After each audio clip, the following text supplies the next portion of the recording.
Hi, Rami. What's the plan? Okay, hear me out.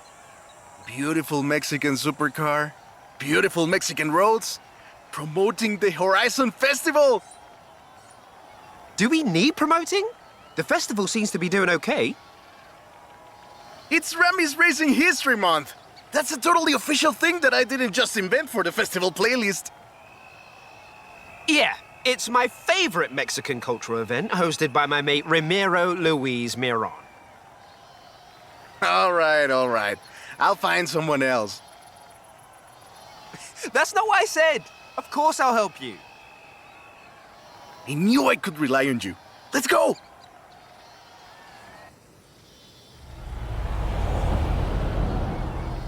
Whew. Let's get moving. Get some speed, then turn into the countryside. Really see what this car can do. Gira a la derecha.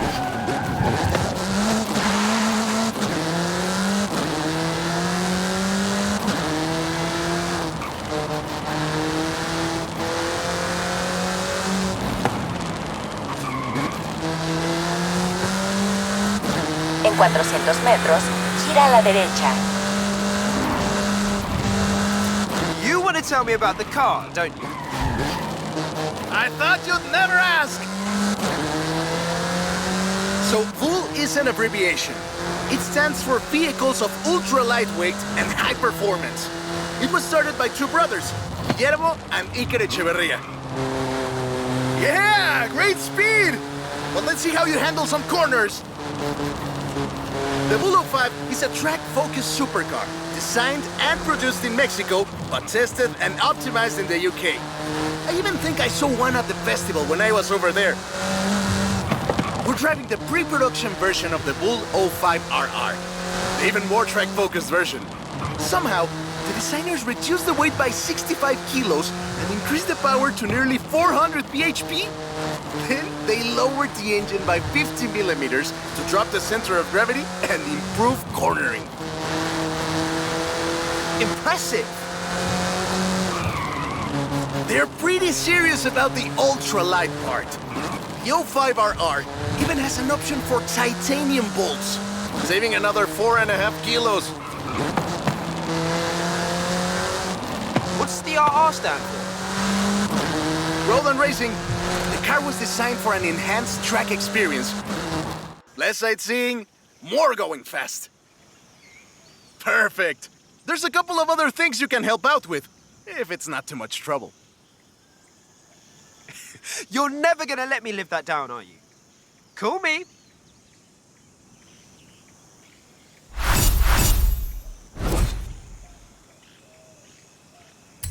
Today's episode of Mexican Automotive History with Ramiro is about the Baja 1000.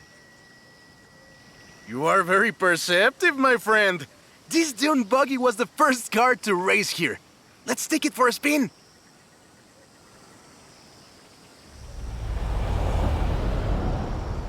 The Baja 1000 is probably the most prestigious race held in Mexico. Do you know how it all started? I assume the Myers Manx has something to do with it. Correct again. The Baja 1000 started as a very elaborate marketing campaign for the car you're driving. But let me start from the beginning. On the 22nd of March, 1962, Dave Eakins and Billy Robertson did the first real Baja run. They went from Tijuana to La Paz in 39 hours, 56 minutes on new Honda CL72 Scrambler motorcycles. So they probably were a bit sore afterwards. They got a lot of media coverage though. A year later, Myers started to work on a prototype buggy he called Old Red in his garage in Newport Beach. It was based on the VW Beetle, and it paved the way for what we know as buggies. Cars that are built for off-roading using the Beetle as a donor chassis. But I guess they wanted even more publicity because in April 1967, Myers decided to make an attempt at breaking Eakins' record. And it worked! Myers did it in 34 hours and 45 minutes, beating Eakins for more than 5 hours. The rivalry was known as Buggy Beats Bike in Baja. Sounds like something you did back in the UK, doesn't it?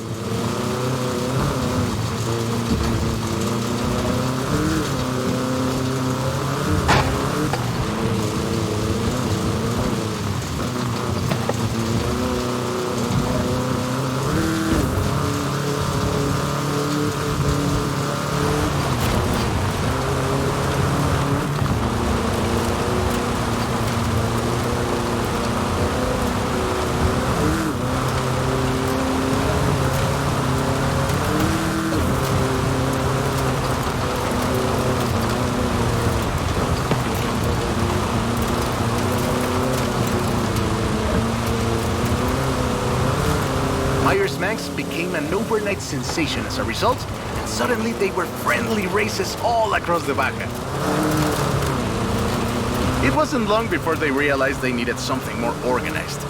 That was Mexican 1000. Guess who won the inaugural event? Mars Max? You're on fire today! Yes, in 27 hours and 38 minutes. The official race was 100 miles shorter than the original route, but it's still impressive. The Mexican 1000 was later renamed to the Baja 1000 and is run to this day.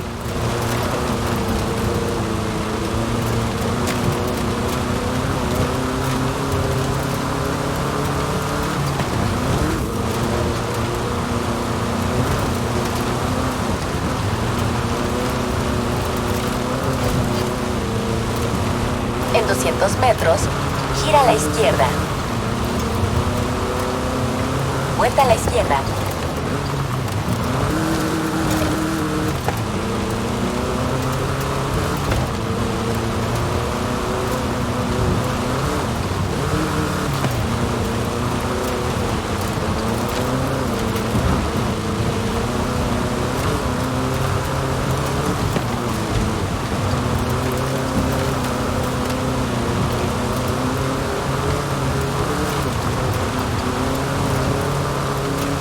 En 100 metros, gira a la izquierda.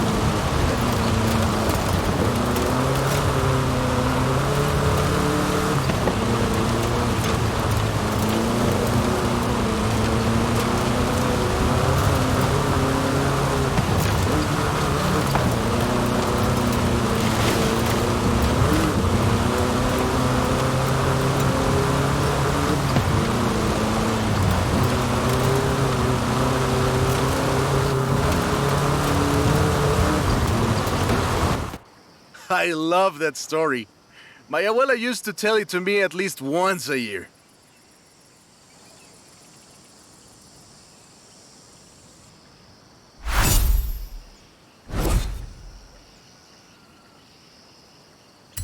Oh, right. I get it now. To be honest, though, it was me who needed your help, not Papa Fernando. I can't fault that logic. Who are the other racers? It's this new street racing crew that's been hanging around.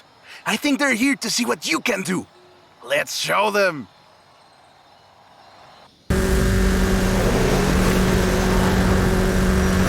Hey, he's eager. But this isn't really a street race. There's no checkpoints, just a finish line. So keep to the route and get there first.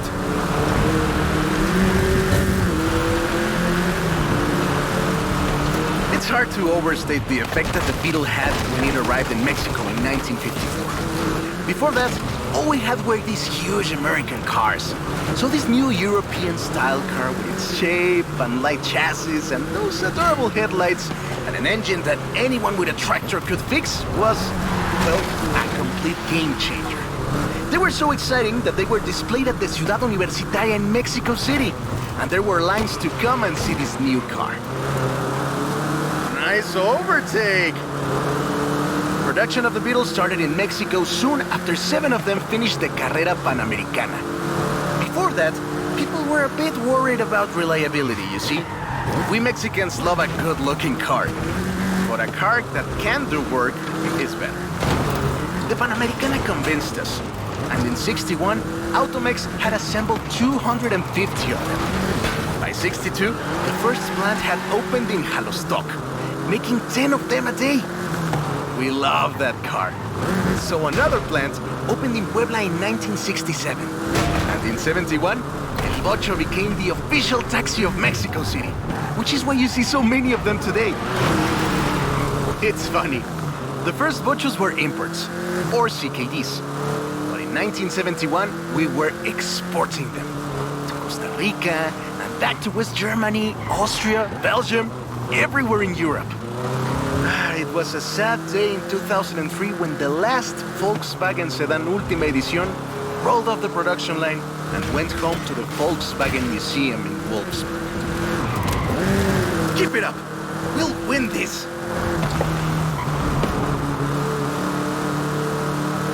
more like it! Eso, Bochito, eso! So loved was the Bocho that it eventually outsold the Ford Model T to become the world's best-selling car. It was the first to reach 20 million sales. Sure, other cars have staked their claim on that title in recent years, but none are so timeless and unchanged as the Bocho.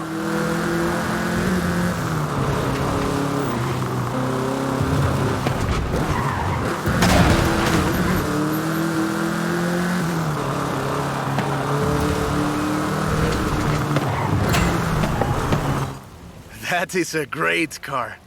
Probably the most iconic car in all of Mexico. Ay, es increíble que un auto tan pequeño deje un vacío tan grande. Adiós, sedan. Thanks. I'll call you when I've got that next one ready.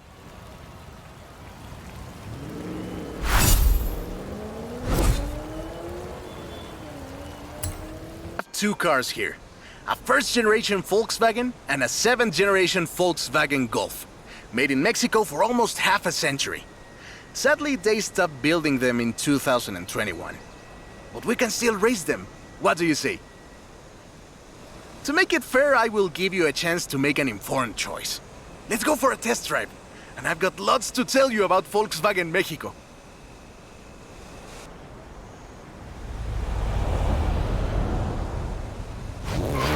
Volkswagen Mexico headquarters are in Puebla City. It started production in 1967 with the famous Beetle.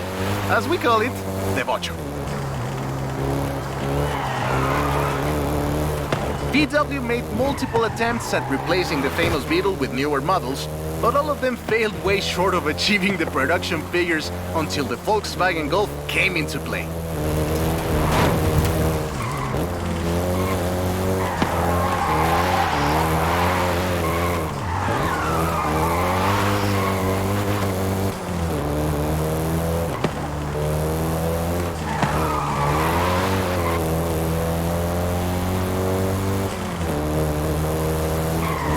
First generation was released in Mexico as the Volkswagen Caribe and had quite a few variations, including the Golf GTI you're driving right now.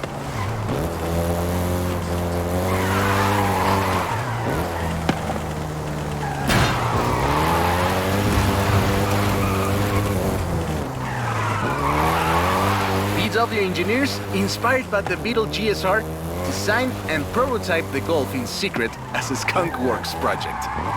Little did they know that the Golf GTI would become the hot hatch.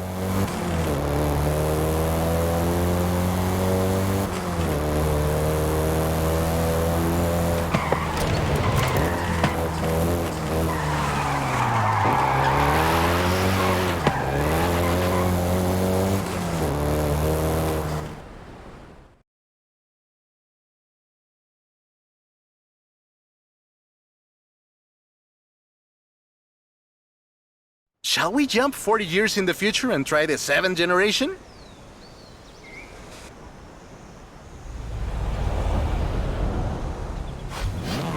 The 7th generation of the Golf first appeared in 2012. This version is the Volkswagen Golf R, R meaning race.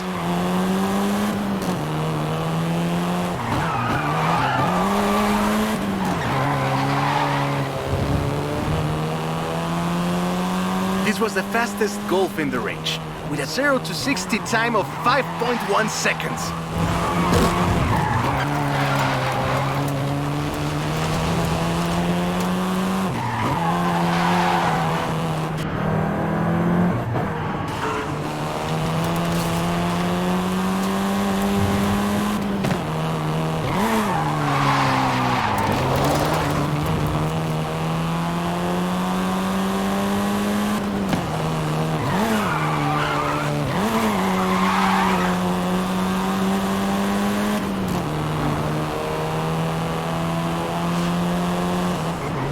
Volkswagen Mexico produced all 7 generations of the Golf, totaling more than 2 million units over 44 years.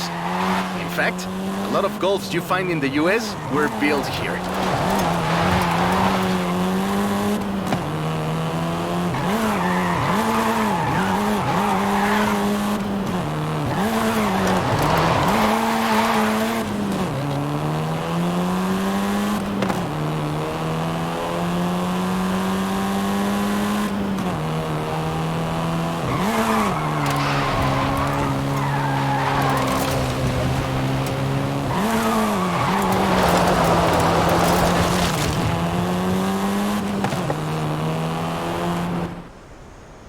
All right.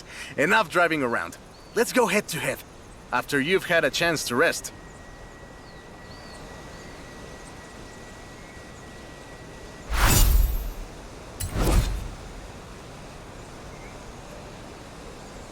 Ha, I hope you know some shortcuts.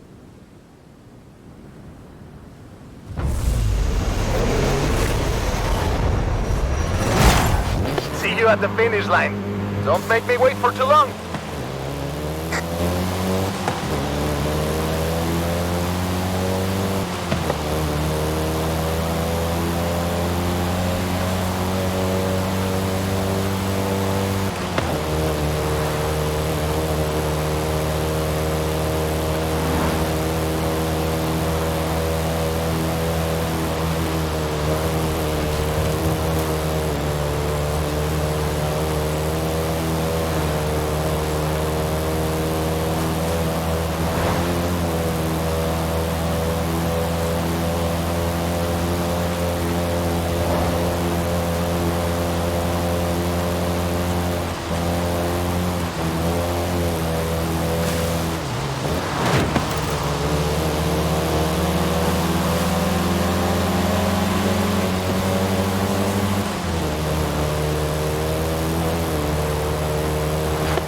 I see what you're doing, but you still can't win.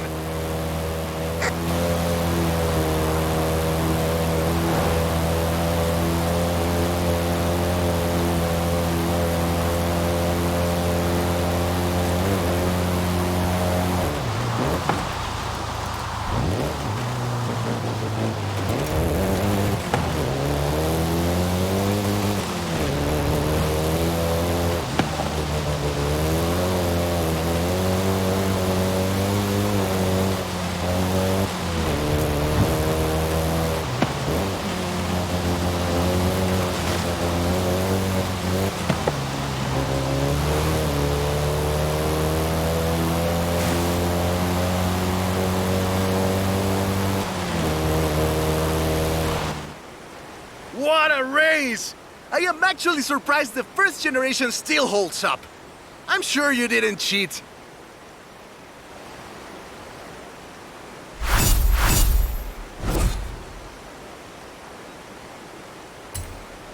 The old wolf. No, that's an old truck. The wolf is waiting for us at the swamp.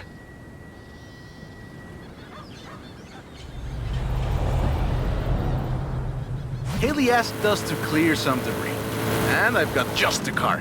But we need to get there first. Of course! Who do you think I am? The driver who destroyed a record-breaking amount of fences. That's fair.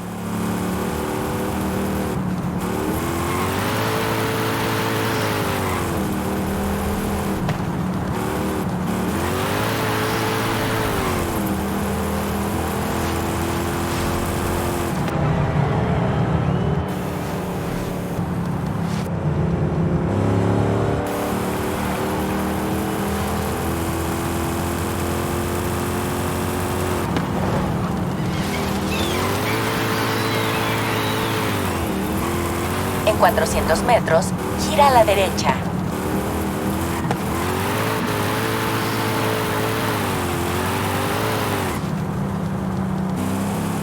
Gira a la derecha.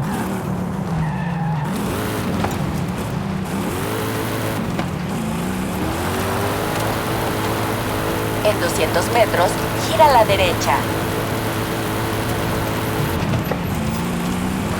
Gira a la derecha. See? Got it here in one piece. And gave me a few heart attacks.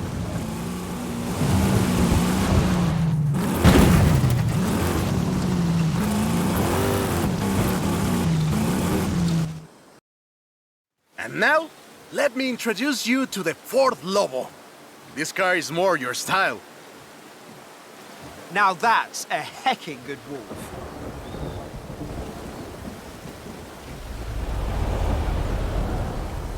We call it Lobo here.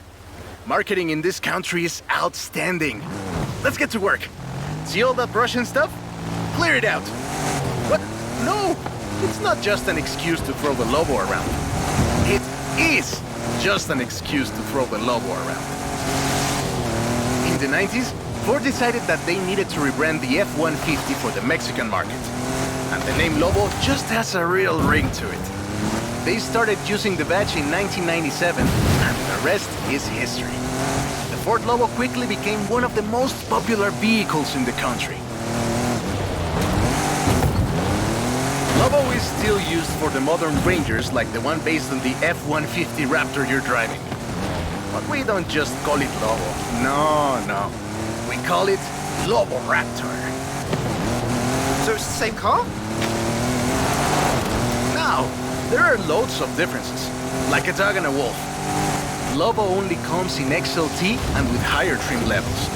The base version is still sold in Mexico as the F-150, but the Lobo is the elite F-150.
Great, job's done.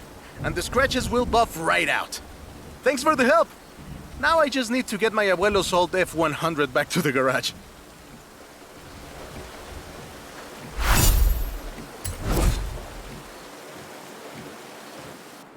This beauty got her name from the Carrera Panamericana. The races don't run anymore, but who can blame us if we take it out one more time? Right? Let's see what this car can do.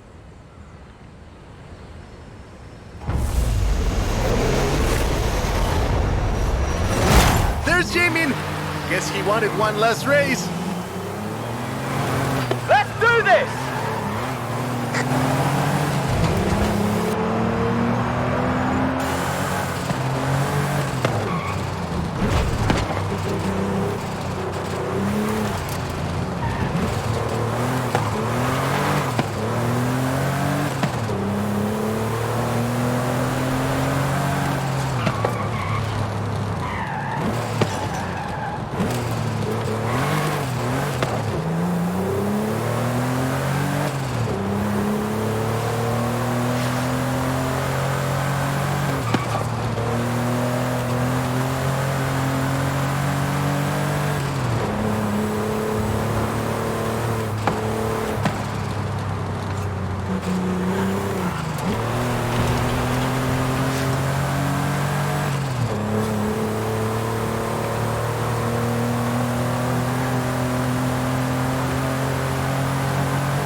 Race had 132 competitors, and everyone turned up. Amateurs to F1 drivers, men, women, professionals, anyone who had a car. Do you know anyone who participated? Aleja thinks Papa Fernando did, but she thinks Papa Fernando did everything. I know we used to go to the races with my grandfather. Ah, qué buenos recuerdos. 2,178 miles of the Pan American Highway run through Mexico. The race itself had 9 stages and lasted 5 days. There was no speed limit before 2012, and you'd see cars doing 180 miles per hour. Not that I'd know anything about that. But the sheer distance wasn't the only challenge. Constant changes in the elevation from sea level to 3 kilometers up. The most challenging road race in the world. The winner of the very first Carrera Panamericana was Herschel McGriff, who drove an Oldsmobile 88 at an average speed of 88 miles per hour. The Porsche Carrera got its name thanks to Hans Hermann, who won the small sports cars category in 1954. He drove the Porsche 550 Spider and came 3rd overall. He was sick before the race, and his tires came off at the start. He really pulled through against the odds. Porsche had 6 cars competing in 1954, and all of them made it through the end. A lot of others didn't, let me tell you. Enjoying yourself, are you? Yeah, I kinda had a feeling you were. 1954 was the last year the original Carrera Panamericana took place. But it gave us the most famous Porsche model, the Carrera you're driving right now. The Carrera RS 2.7 was the first production street racing 911. It was built on the 911S 2.4, the fastest Porsche you could buy at the time, and a popular choice in the later Carrera Panamericana races. The race was revived in 1988 and ran to 2016, staying true to the original races with high-speed road stages. The routes for the race were carefully selected every year by planning committee and local government to ensure they were race-worthy and that they can be closed up for 2 hours. This is Jamin's exit. It's been fun, my friend. Take care. Looking forward to seeing what you can do out there. Have fun now, yeah? Great race. Almost like we did a little Panamericana with a friend. Anyways, hope you had fun with this little stroll through cars hechos in Mexico. It was great! And let me know if you, find any other cars like that.